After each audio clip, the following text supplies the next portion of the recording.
Welcome, teacher friend. I'm Lori. And I'm Melissa. We are two literacy educators in Baltimore. We want the best for all kids, and we know you do too. Our district recently adopted a new literacy curriculum, which meant a lot of change for everyone. Lori and I can't wait to keep learning about literacy with you today.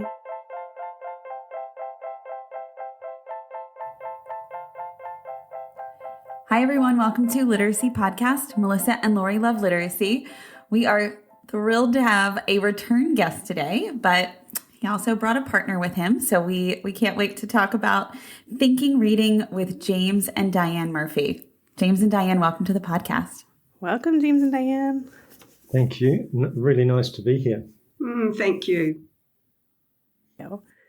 James and Diane, do you want to take a minute to introduce yourselves to our listeners? Sure. So I'm James, and as you can hear, my accent is a New Zealand one, but I was born in the UK, and after teaching for quite a while in New Zealand, I've been working in the UK, mostly in London schools. Both Diane and I have done some work on postgraduate special education learning, and we've used that to develop what we do in thinking reading to support schools with ensuring that no one leaves school unable to read. And I'm Diane, and I'm a Kiwi. My family have been in New Zealand from about the 1840s, and I came into teaching quite late, and I taught primary school for 2 years. And during that time, I discovered that there were a couple of children in my class who were really struggling with reading. And I was told by my tutor teacher that, Diane, you just have to accept that you will always have children who will fail. And I don't think that that is an unusual statement. It's something I've certainly heard before. But as a result of that, that was the impetus for me to actually go and do some special ed training so that I could make sure that I could teach those children, because, I firmly believe that as teachers, it's our responsibility to ensure that children can learn to read. And I went on from that and ended up just mainly teaching literacy, and set up a literacy centre in New Zealand. And then when we moved to London, set up a literacy centre in West London, ran that for 3 years, and then ended up at James's School in North London and set up a literacy centre there, and did that for another 3 years. There's a bit of a repetition here with the 3 years, but and then after that I left and have spent the last few years setting up thinking reading so that we can train other schools in effective literacy intervention. That's amazing. We're so grateful for your work, and we can't wait to hear more about it today. And I think one of the things Melissa and I talked about was really framing this podcast as thinking about how teachers, how educators can use the books in the book thinking reading in a PLC format. So if I'm a coach, thinking about how my teachers might benefit from, reading chapters of this book and then coming together and discussing them, because this is a really accessible book. Doug Lemov jotted on your back cover that it combines passion and pragmatism. And I think it's very pragmatic. So we are curious, in this book and writing this book, why did you write it? What's it for? And how can it be used? We're going to talk about all of those things today. So let's start with, why did you write this book? I guess the main reason is that we have 20% of children who leave secondary school without the minimum reading skills, and that's a crime. And that rate, that doubles to 40% for children from disadvantaged homes. So, there is a real need to spread the word out there and be able to raise the consciousness that this is an issue, and that it is a solvable issue, and that there is a huge body of research out there that is just crying out to be taught. I think the other thing is that many secondary teachers don't really know where to start. This is an issue that bothers them, but they feel really at sea in terms of where to start.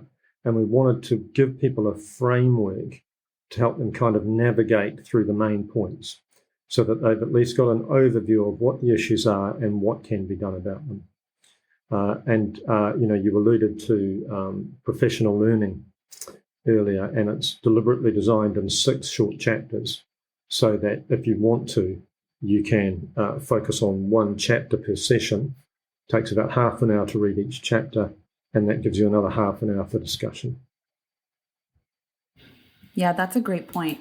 I remember when I taught high school, it did seem like teachers didn't quite know it was my first couple years of teaching, so I didn't know either, but teachers didn't quite know what to do or how to help the struggling readers that came to them. And they were often, confused about what might help them. And I'm sure Melissa feels the same way, having been a secondary teacher for much longer than me. Yeah, I was going to say that completely resonated with me when you talked about secondary teachers, because I was trained as a secondary English teacher. And when you encounter students in middle and high school who are struggling with reading, I feel like it often turns to the English teacher, like, oh, the English teacher will help this problem. But the English teacher also wasn't trained in how to support students who, are still in need of some skills that they didn't get in elementary school. So, I'm ready to teach the Canterbury Tales. That's what I was ready for. So same, I didn't receive that training either of like, what do you do? I was ready to teach middle and high school literature. So I completely agree that, it's definitely a problem that we see here. And I obviously have done my own study since then of what can be done. But when I don't know if you all have the letters training over there, but we have a training in foundational skills and how, really in-depth science of reading. How do you teach those skills? And when I took that training, I was like, why? Like, every teacher needs this, not K2 teachers, not just English teachers. Like, everyone needs to know how students learn how to read. Yeah. And I'd love to hear from you both. I know chapter 1 is titled Why Every Teacher Needs to Know About Reading. So would you be able to talk a little bit about that? And you have a really impactful story that I know resonated with both Melissa and I when we read it. And I'm wondering if you might be able to share a little snippet, but just share why, that particular student resonated with you, and then go on to share why every teacher needs to know about reading. Well, just to preface that too, I think there are a lot of myths around why children don't learn to read, and that it can absolve people of actually taking responsibility for it. But, with this particular student, I actually taught him myself. And, he was, a 14-year-old boy and had the reading level of a 6-year-old. And certainly the assumption was that a child who's been at school at secondary school for 2 years, that what, is he actually going to be able to learn to read?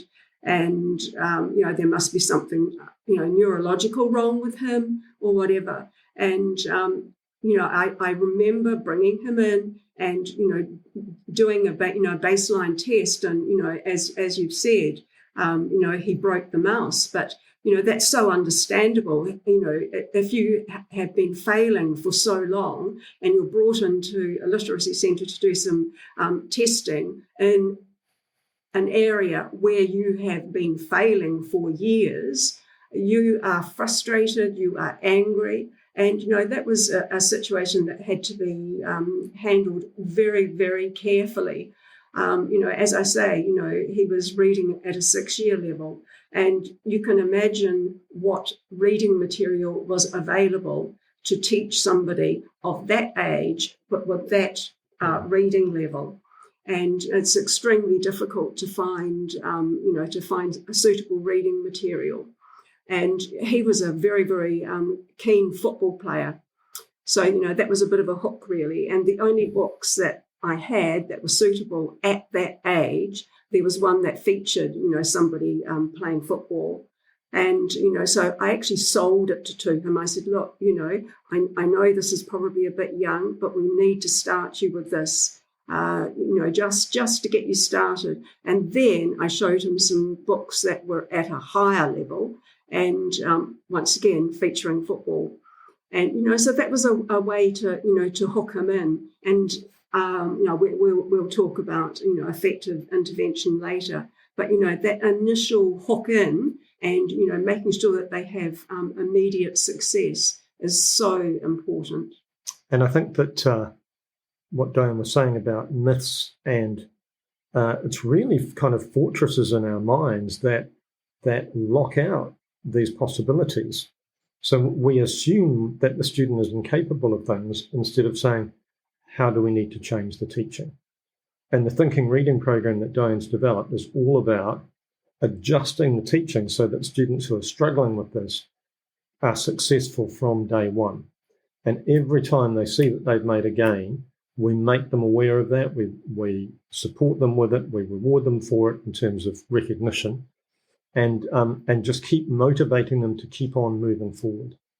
And it has to be a very tightly integrated package, because you're trying to undo years of mistakes, practicing errors, and you're trying to undo years of students struggling with difficulties and having their self-esteem constantly undermined.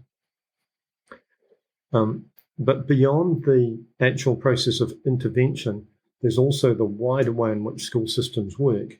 And what we're trying to do is say to teachers, if you teach using language, and I can't think of any teachers who don't, then you need to be able to be really good at understanding language and using language and helping your students to access that language. And that inevitably means that sooner or later, and almost invariably sooner, you're going to be running into those students who have trouble with reading. You need to understand that is not because they're stupid, it's not because they're dumb or they lack ability, it's because they need the teaching adjusted to help them get through that barrier. And, it is, often teachers thinking that, poor reading, that the child must, have low intelligence. And one thing that with this particular boy, he was so bright. And, in the program, always comprehension questions. And the comprehension questions he would get just straight away. Inferential questions, he'd have the answer, right there. So there was nothing wrong with his intelligence. It was just he had difficulty reading. Yeah, that's a good point. And I am what you alluded to in the story is that there were some behaviors that went along with the reading achievement. Like there were correlations between that, and especially for this particular student. But what I heard James say earlier too is that it's really important to keep students alerted to their progress and keep them in the loop about that, like regularly. Because I think when we talk about secondary students, we are mostly talking, like we'd love to say that there is a firm, tier 1 program to support secondary students reading. But sometimes there's not. And so then sometimes we're talking about that intervention time. And I'd love to hear different ways that maybe you could recommend to teachers out there, if you feel comfortable, with keeping students alerted to their progress. What would that look like? Oh, certainly with the Thinking Reading program, we graph the children's results. So as they read, as they complete each level, We record their results. And one thing that we would always do is when we have a new student come in, I'd take them over and show them the wall where we had all the graphs. And I'd be able to show them, look, with all of these students, this line here is their reading age. This line here is their chronological age. And you can see at the beginning the gap. And all of these children, there's a big gap. But can you see how quickly that gap closes? And if it happens for every child who comes here, why would you be any different? And that's the first time of giving them some hope. If you're showing them concrete evidence. And, so as I said, once they start in the program, that's what we do. Each time they complete a level, and they go through the levels very quickly as well. Every 2 to 3 weeks, they're going up a level. And to be able to record that and update their graph overnight. So when they come into the next lesson, there it is on display. I think the other thing about the way that Diane's designed the thinking reading lesson is that there are just a huge number of opportunities for giving students positive feedback. It's a 30-minute one-to-one lesson, but in that time, there are at least 300 opportunities to say to the student, good, well done, great, and so on. And at the end of every 2 or 3 minutes, you move to another step in the lesson. And before you do, you give them feedback on how they just did. Well done, you got 15 out of 15 there. That's great. Of those 5 words, you got 70% for this word, 90% for these 2 words, and 100% for these 3 words. You read at 121 words a minute and no errors. Fantastic work. And so the whole way through that very brisk lesson, they're getting feedback. But notice that the feedback is not, I think you're wonderful, or I really sympathize with you. The feedback is, this is what you just did. Well done. This is what you just did. Well done. It's concrete. It's specific. The praise is contingent on the student doing the right thing and then telling them, yes, you did the right thing. Yeah. Can I ask, one of the things that stuck out to me in chapter 1 was number 3 of the reasons that why every teacher needs to know about reading was basically, I'm summing it up, but, teachers get a little nervous when students don't know how to read, and instead of tackling it head on, they find ways to kind of let kids get around reading, right? And I've seen this. I probably have done it. I tried not to, but let's play an audiobook, right? And we'll just keep it moving so we can talk, like Diane said, right? They can talk about the book. They have the comprehension. They're right there, but we skipped past the the hard stuff that they still needed help with. What are the things that these students who are coming into secondary school, what do they need practice with that we often try not to practice in secondary schools? Yeah, I'm wondering if it might be when you all said why you wrote this book, Diane, you said things like effective practices such as direct instruction, precision teaching, and applied behavior analysis. I'm not sure if those are the components because we haven't talked about it yet. So I'm curious too.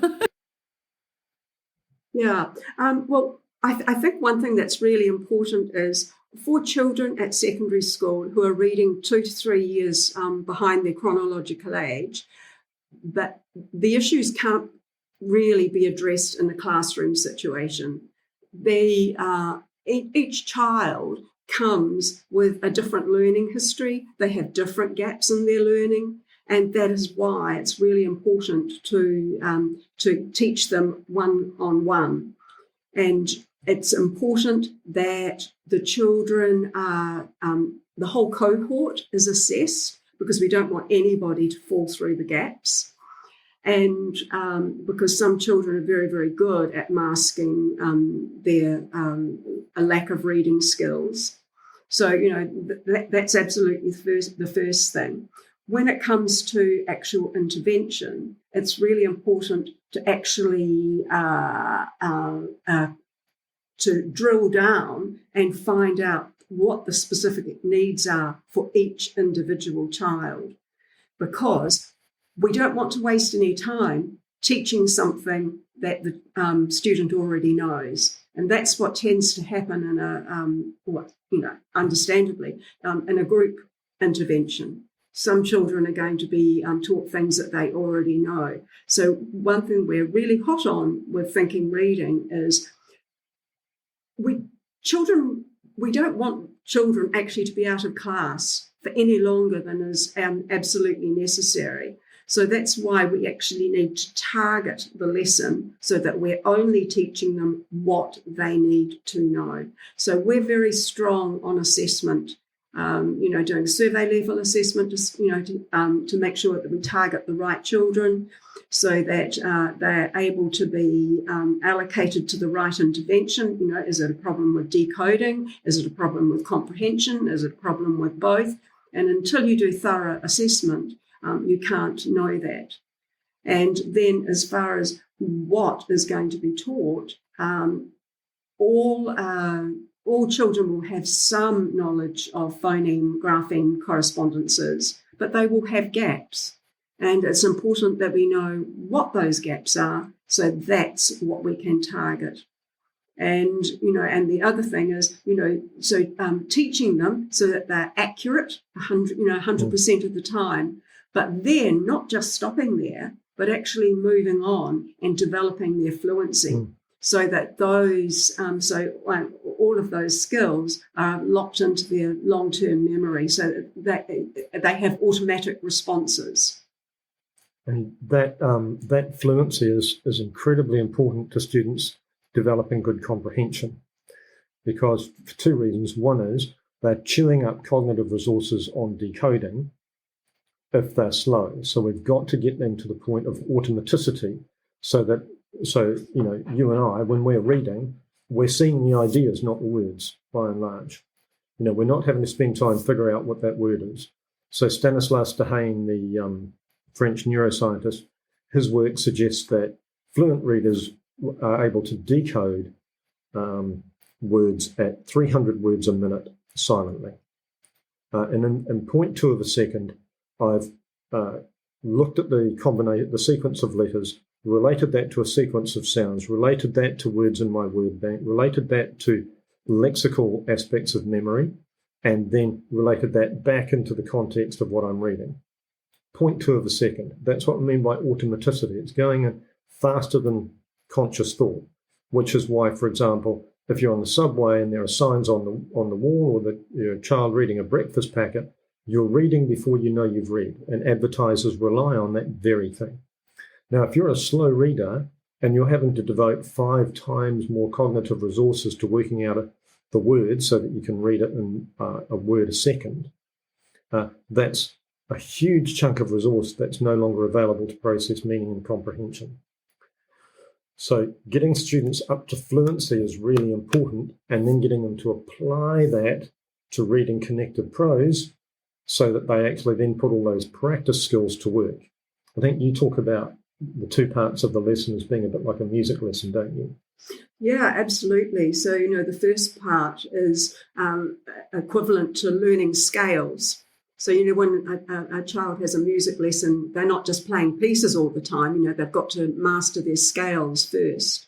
So that's what we do in the first part of the lesson is, so they're learning that those phoneme, grapheme correspondence items to automaticity.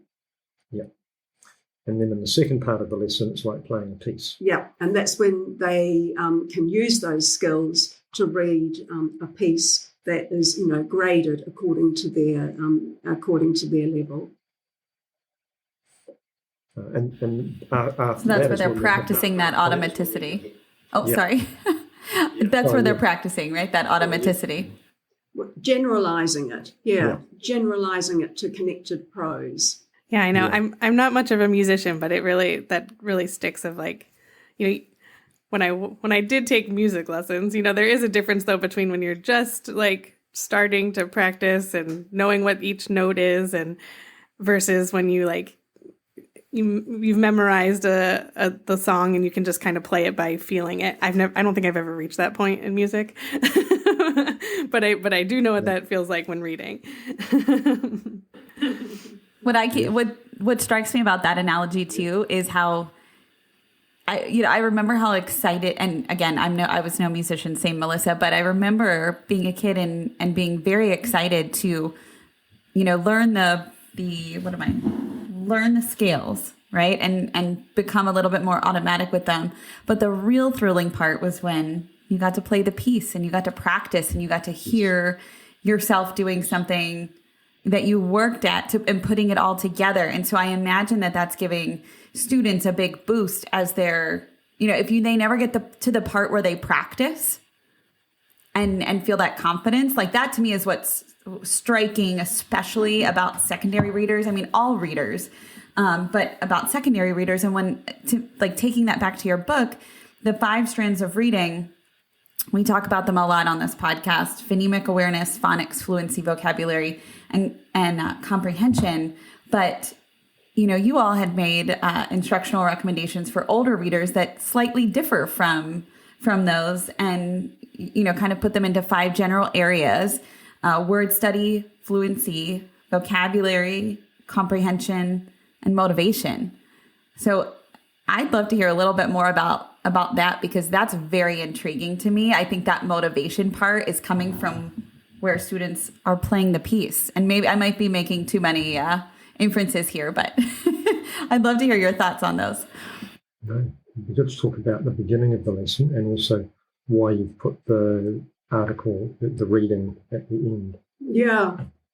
So certainly in part A of the lesson, when it's learning those skills to automaticity, the very first section of that part is looking again at prior learning. So we know that they're going to have success because they've already learnt it. So we're just checking on that. So that's really important that they start off the lesson having some success. So we never start the lesson with new learning. And each step in the program, it's just out of reach. Do you know? It's not so difficult that they're going to be really struggling, but it's not so easy that they're not going to make any progress. And that calibration is incredibly important. And as James was saying before, right throughout that stage of the lesson, there are so many opportunities to actually praise them contingently for the success that they're making, because that's the way the program is designed. And, of course, they're most excited about actually reading a book. So that's why we have that at the second part of the lesson. So everything builds up to that, to actually reading a book, and they've already learned all of the skills that they need to be able to apply for that particular book. So with each of the texts that the children read, I mean, I've gone through and I've analysed them for teaching points, any tricky phoneme grapheme correspondences and so on. But because we do such careful assessment before the child starts, we know which ones to target, and we don't bother teaching any that they already know. So they're set up for success. Yeah. There's no way that they can't succeed. And in fact, the only way that they won't succeed is if the tutor is not showing fidelity of delivery. So that's why we are really, really hot on that. I mean, I could tell you some stories. Certainly at the end of our training, we go in and we observe tutors teaching children. And I can remember in the early days going in, and this tutor started teaching at point 3. And I actually stopped her and I said, "Excuse me, can you tell me why you're starting here?" "Oh, I like to start with that." And, she hadn't understood there was a reason why we start with, with prior learning. So, yeah, fidelity of delivery is incredibly important. We agree. But it's important to keep the fidelity to what you're doing. And I think sometimes it's what you just said strikes a chord with me. To understand the why is so important in being able to execute with fidelity and with confidence, because, you know, I might be teaching and thinking, oh, I'm just going to start with the new stuff. But when I understand why we're going back and we're starting with something that students feel confident with, it's a quick review from, you know, from before of things that they know, and that they can like quickly refresh and feel that boost of motivation and engagement and energy, and then move forward into the just out of reach stuff.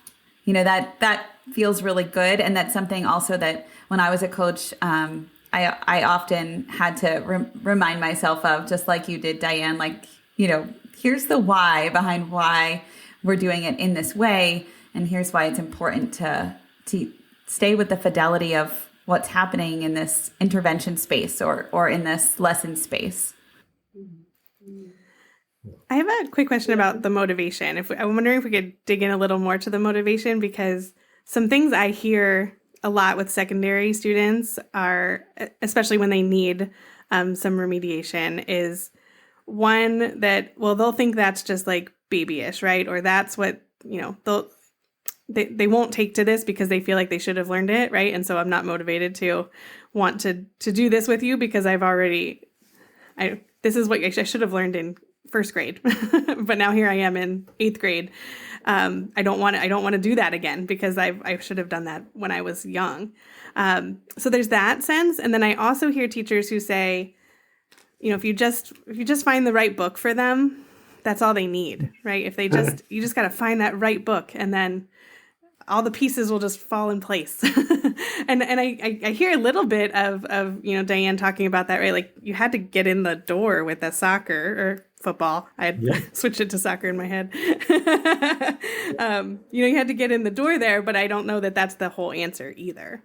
So just wondering if I kind of put two different motivation things out there, but wondering if you guys could address that.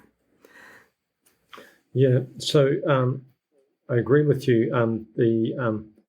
The issue of the material being age appropriate is very important. So selecting reading material for us has been a really big priority.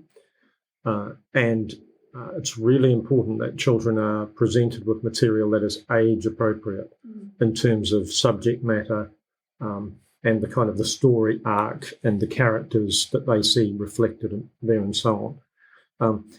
But then that has to be combined with accessibility. And so part of what we're doing in the lesson really is scaffolding that student to be able to access that text, but in such a way that they know what they've learned and we don't have to go back and reteach it because they've learned it so well straight away. And that's why Diane's designed the lesson in such small steps so that, as Engelman said, you can induce mastery in just a few minutes before you move on to the next step. Now that knowing that you've achieved mastery of something in such a short time is actually really helpful for motivation, because knowing that you've learned something is one of the most intrinsically reinforcing things out there. And if students are constantly having it pointed out during the lesson that they've just learned something successfully, that very, very rapidly builds their motivation. I don't know if you want to add to that. Yeah, you know, so the idea of just finding them the right book, I find it quite irritating, really, because it's success builds motivation, and in some ways, finding the right, you know, the so-called right book, that's all it needs, you know, to be motivating, is actually, you know, having it the wrong way round. You know, we need to make sure that the student is in a program where they're making success, and that they're making success early on. You know, that is so important. I remember one girl, excuse me, James actually taught her when she was in year 7. Anyway, so she was must have been about year 9, year 10, and she was bright, vivacious, and she came into the literacy centre for her first lesson. and she was so stroppy. There was no way that she wanted to be there. And the learning support assistant, who was teaching her, found it really, really difficult. So for her next lesson, I've gone and seen her tutor teacher, and I decided that I would teach her. And in that first lesson, she made progress.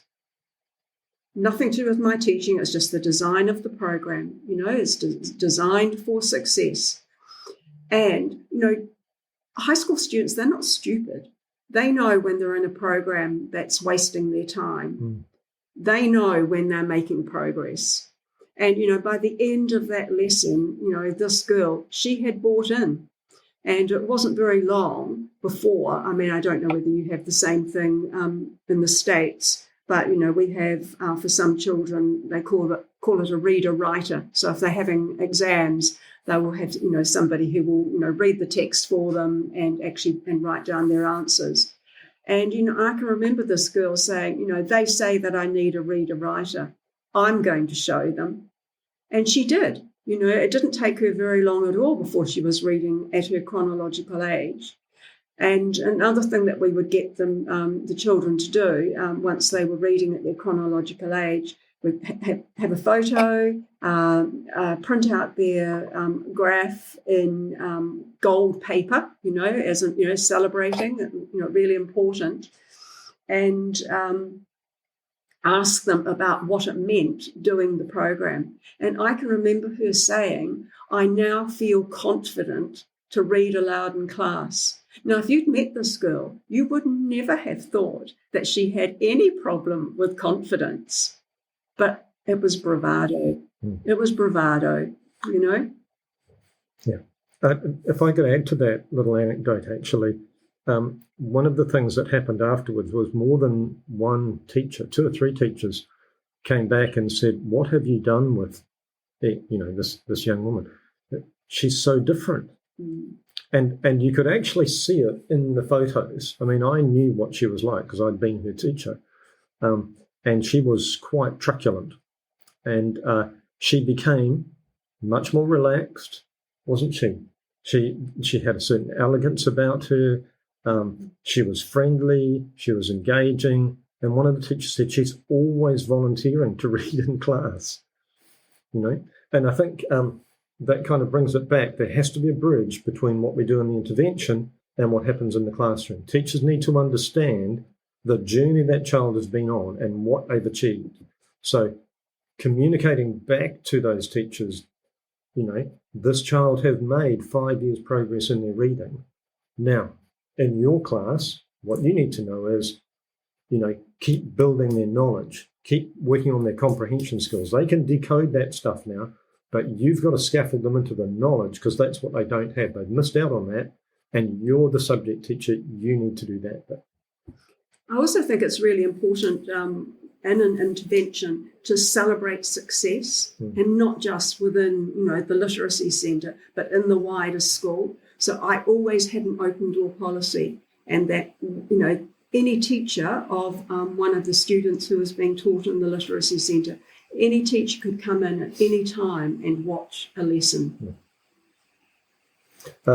If you don't mind, I'll just tell another quick story about celebrating success that I heard last week from one of the schools we're working with. And the head teacher, when a student graduates from Thinking Reading, they're sent to the head teacher, and he says to them, "Do you have your phone there? Call your mum, or call home." And so the student rings home, and when the parent answers, he says, "Pass the phone." And he says, "Oh, hello, Mrs. So-and-so, this is the principal, and I've got your child in my office." And you can, the parent gives this kind of indrawn breath of, "Oh no, what now?" And then he says, "And I just wanted to let you know that they've graduated from Thinking Reading. They're reading at their chronological age. They've made 5-7 years reading progress, and we're all just so proud of them." And of course, the parents are in bits. The child is glowing. One day he did it while one of his deputies was there after a hard day. She started crying in the corner. And it just makes it into it makes it more real for people, and that makes it more permanent. And it's very, very important that everybody shares that changed narrative about that child and their future. Yeah, like that's real motivation. That's more motivation than a candy jar, Yeah, Absolutely. and to be just on that point, no food, No food. no primary reinforcers, no food like that. Totally, it's totally inappropriate. Stickers, no stickers. Totally unnecessary. Yeah, I mean, all the things I'm hearing No, you say are very intrinsic, and compliments, give them, but compliments connected to progress, very specific. Yes. And Yep. I saw that last time. You could decode maybe 27%. Now you've increased it to 52%, or whatever it might be. But I'm hearing you both say very intrinsic and specific praise. And the thing you just shared, James, is so simple. And it is something that would definitely impact students as they go on their reading journeys. So that I love that. That's really cool. And especially secondary students, like that's the stuff that matters to them, right? Not like I got a Twix or something. Yeah. Can I just add I something have there? one. Oh yeah, please do. On demotivation. But we can often do things in school that are actually demotivating for students. We don't intend it to be, but we're not paying attention to the effect on the student. So, for instance, lavish praise for doing not very much is actually teaching the student that we have low expectations of them. Very gushy or inauthentic praise is teaching the child that we're kind of faking it and we don't really believe in them. And if we're not challenging them, there is nothing to actually praise.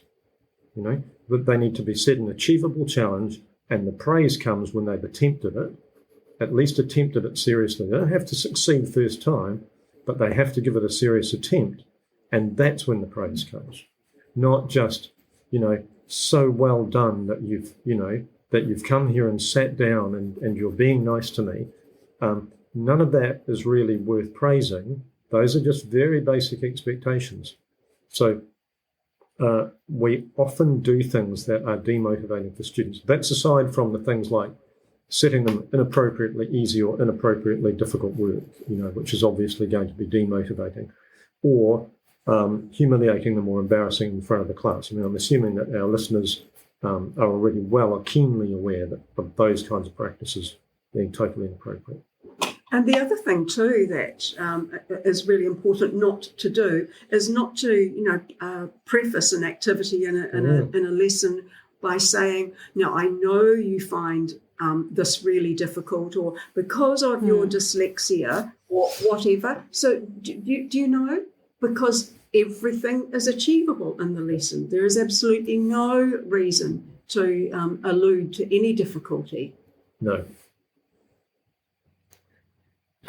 Yeah, I'm actually wondering, I know you have lots of footnotes in your book and extensive references, so I'm going to scout through myself, but I thought, since we're on here, I'll ask. The undergird to all of this seems that, students are motivated by challenging things that are not out of reach challenging, but that are like next step challenging. And I'm thinking about this both in education, in in sports, in every aspect, in music, in every aspect of learning something. And I would even just broaden that to like people in general, not just kids. I'm wondering if, even if you can't think of it right now, maybe after this, or if you'd like to comment on it, maybe you could point us in the direction of some research about that so that we can link it. Or if you have any thoughts about what I just shared, because it seems like it's just continuous motivation cycle is what we're really talking about, is like an authentic motivation cycle, right? Like once I get to the next step, then I go again. I'm reaching for the next thing and I'm reaching for the next thing, right? I don't just stop learning or growing as a person. Yeah, and so what we're talking about there is, a virtuous circle that, things start moving in a positive direction, and all we have to do is keep pushing it in that positive direction, and that circle will keep building and building and building. So the learning or success builds motivation. The motivation improves their engagement and commitment, which means that their learning is more likely to be successful, which then is more motivating for them, and so it builds. And you're right, it's the same for everybody. It's a human thing. It's not just kids who have reading problems. It's just taking one of what some people call the laws of learning and applying it to that situation. So all of us hate doing things that we're bad at or that we keep failing at. And all of us like doing things when we feel we're learning and making progress. I mean, it's like that with learning a language. If you feel like you're getting somewhere, you want to do it more.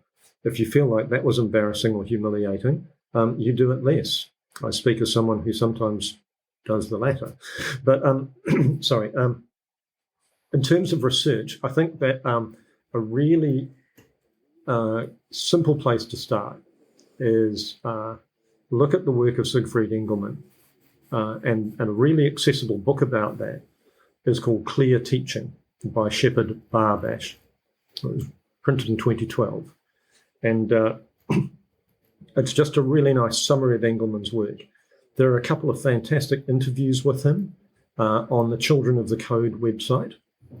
And there are both video clips and transcripts of that interview, and it's just full of nuggets of gold. Engelmann is famous for being able to motivate students with gravel. He went to a school and said, because people were saying they couldn't learn, and he said, give me these students who aren't making any progress. And there were 6 of them. They said they're impossible to motivate. So he got them out in the car parking lot, and he had them competing for a handful of gravel. And they were totally motivated because he knew how to turn this into a game that they would find motivating and where they would feel like they were being successful. So I think Engelmann's a good place to start. And then if you want to look at the effects of demotivation, Keith Stanovich has written extensively about the effects of cumulative effects of reading problems. He's got a paper about Matthew effects in reading. I think it's from quite a while ago now, but it's still true. And he talks about how there are these consequential problems. They are academic, they are cognitive, they are behavioural, they are motivational. So there's a couple of points. That's great. Thank you. That's really helpful.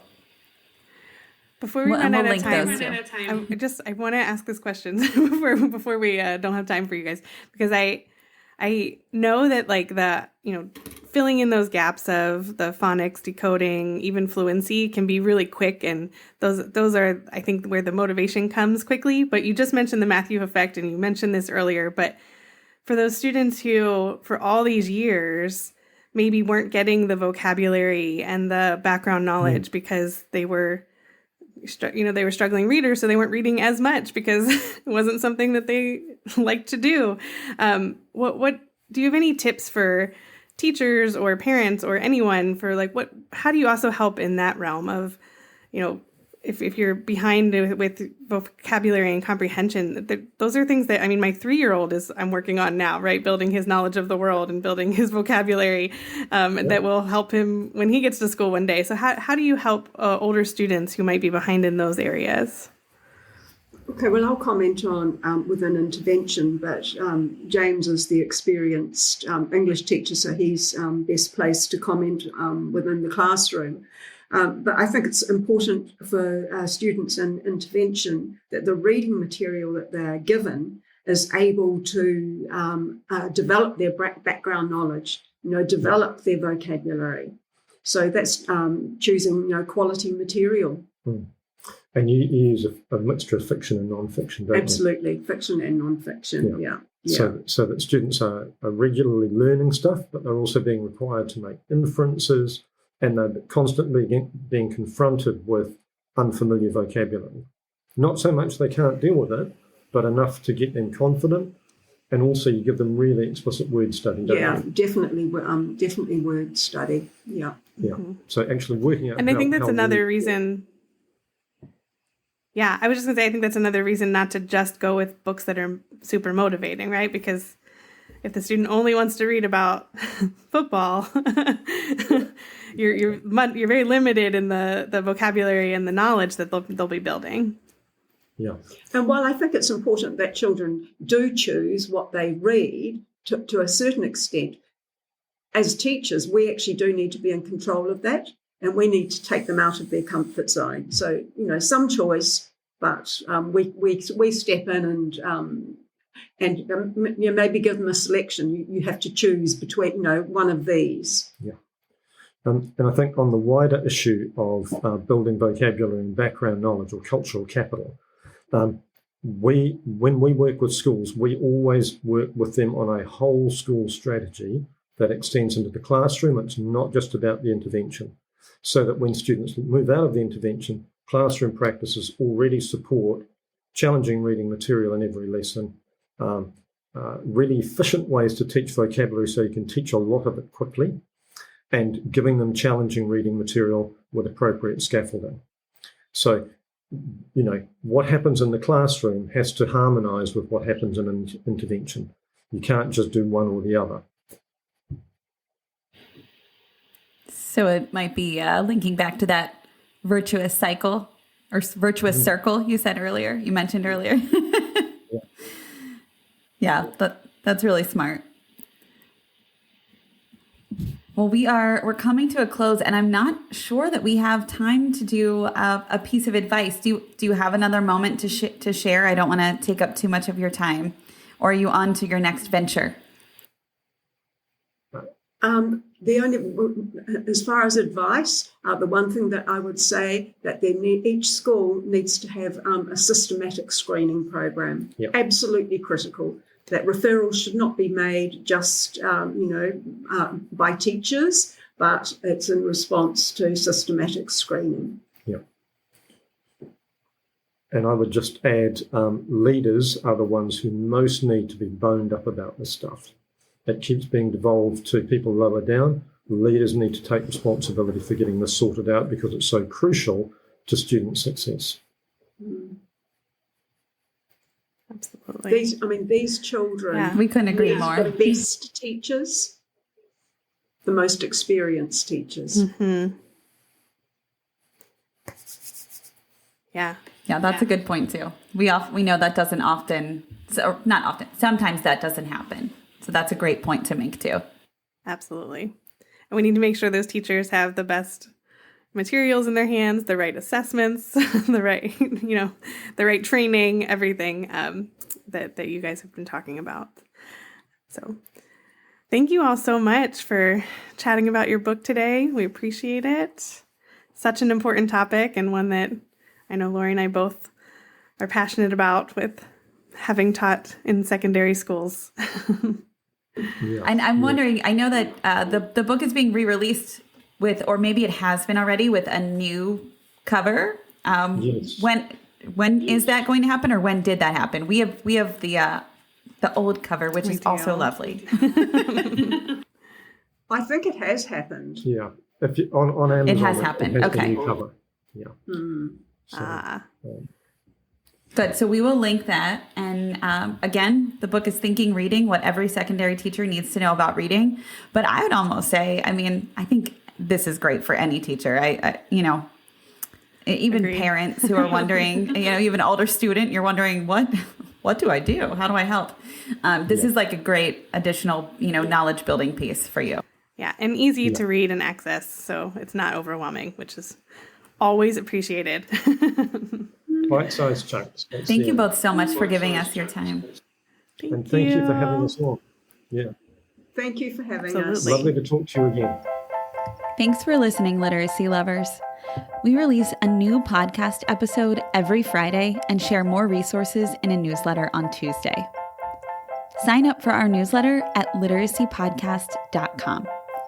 Each week, you'll receive important information, resources, and connected content. We're excited to create a space for community discussion about our podcast. We want to connect with our listeners and support you in answering your questions. But we also realize there are a lot of other educators out there who have great advice and experience too. Let's keep learning together in our Melissa and Lori Love Literacy podcast Facebook group, and be sure to follow us on Instagram and Twitter. If the content in this episode helped you, share with a fellow educator and teacher friend. Our Literacy Lover community welcomes educators at every stage of their learning journey. We're so glad you're here to learn with us.